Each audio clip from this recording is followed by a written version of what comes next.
இந்த கவர்மெண்ட்டை கேட்குறாங்க. நான் வந்து மக்காவில் நுழையணும், மக்காவுடைய வரலாறு நிறையா நான் படித்ததுனால இந்த நுழைகிறாங்க. நேருடைய காலம் சம்திங் இந்திரா காந்தின்னு தான் சொல்கிறாங்க. அவங்க என்ன சொல்கிறாங்க அப்படின்னா, உள்ளே வர முடியாது, இஸ்லாம் இல்லாதவங்க நாங்கள் வர முடியாதுங்கிறது அவங்க வருத்தத்தோட பல லட்சக்கணக்கான வேப்ப மரங்கள் வேப்பங்கன்றுகளை கொடுத்துருக்காங்க. அது வரலாறு உண்மை. சுற்றி இருக்கக்கூடிய வேப்ப மரங்கள்லாம் இந்தியாவில் இருக்குது. இது நம்மளுடைய இந்திய நாட்டுக்கு உண்டான பல மரங்கள் கொடுத்துருக்குறாங்க. அது எல்லாமே நிழலுக்காக கொடுத்துருக்காங்கன்னா அரஃபாவே வந்து வெயில் தான். அதனால தான் நான் சொன்னேன், கொஞ்ச நேரமாவது நம்ம இந்த இடத்துல நிற்கணும். ஏன்னா அவங்க பட்ட கஷ்டங்கள் கொஞ்சம் நெஞ்சமல்ல. இந்த இடத்துல அரஃபாக்கு ஹாஜிகள் நிற்கும்போது தான் நம்ம வந்து நோம்பு அரஃபா நோம்பு நம்ம நோம்பு கொண்டாடுறோம் இல்லையா, ஹாஜிகள் இங்கே நிற்கணும். இது முக்கியமான இடம்.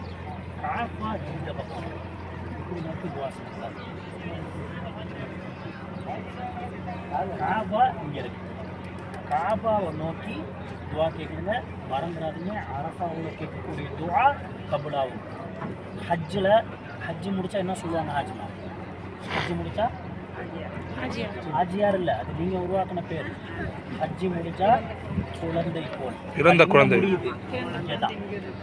இதை முடித்தாதான் குழந்தை போல்.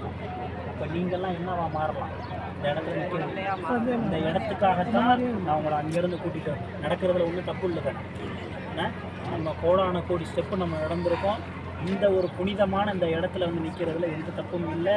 ஒரு 10 நிமிஷம் உங்களுக்கு டைம் இருக்குது. அழுது கண்ணீர் வடித்து உங்களுடைய தேவைகளை அல்லாஹ்விடம் முறையிடுங்கள்.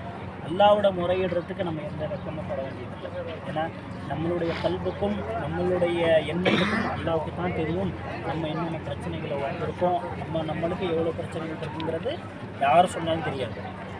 வெளி மூஞ்சி வேணால் நம்ம சிரிச்சுக்கிட்டு இருக்கலாமே தவிர உள்ளுக்குள்ளே நம்மளுக்குள்ள 1000 கவலைகள் இருக்கலாம். பட் எல்லா கவலையும் இந்த இடத்தோட போக்கக்கூடிய இடமாக தான் இது எல்லாம் உங்களுக்கு கொடுத்துருக்கான். இந்த வாய்ப்பை நாங்களும் வந்து கொடுத்துருக்கோம். சில பேர் நம்ம பாருங்கள், இந்தியா டீம் அதிகமாக வராது, இந்த இடத்துல நிற்க வச்சுட்டு போயிடுவாங்க. அந்த இடம் இதான் போயிடுவாங்க. ஆனால் இந்த மண் சாதாரண மண் கிடையாது. இந்த இடத்துல கொளுத்தும், கால் வைக்க முடியாது. இதனால் நல்லா அருள் செஞ்சுருக்கோம் உங்களுக்கு. இந்த இடத்துல புண்ணியம் என்ன பொறுத்தவரை. அதனால் இந்த பக்கம் காப்பாவில், அதாவது எப்படி சொல்லுவாங்கன்னா, அது மேலே இருந்து பார்த்தா காபா தெரியும்.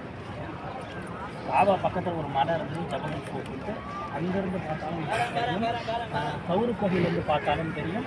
இது ஒரு முக்கியமான ஒரு இடங்கிறதுனால அல்லாஹ் அமைச்சிருக்கான என்னவோ. அது மட்டும் இல்லாமல் நடுவில் ஆபத்துல்லா எப்படி உலகத்தின் நடுவில் இருக்குதோ அதை நம்ம சுற்றி வர்றோமோ அதுபோல் இதை என்ன பண்ணுவாங்க, மக்கள் மேலே ஏறுவாங்க. ஆனால் ரொம்ப கஷ்டம், ஏறுறது ரொம்ப கஷ்டம். இப்போ நம்ம மேலே தான் ஏறலாம் முடியாது.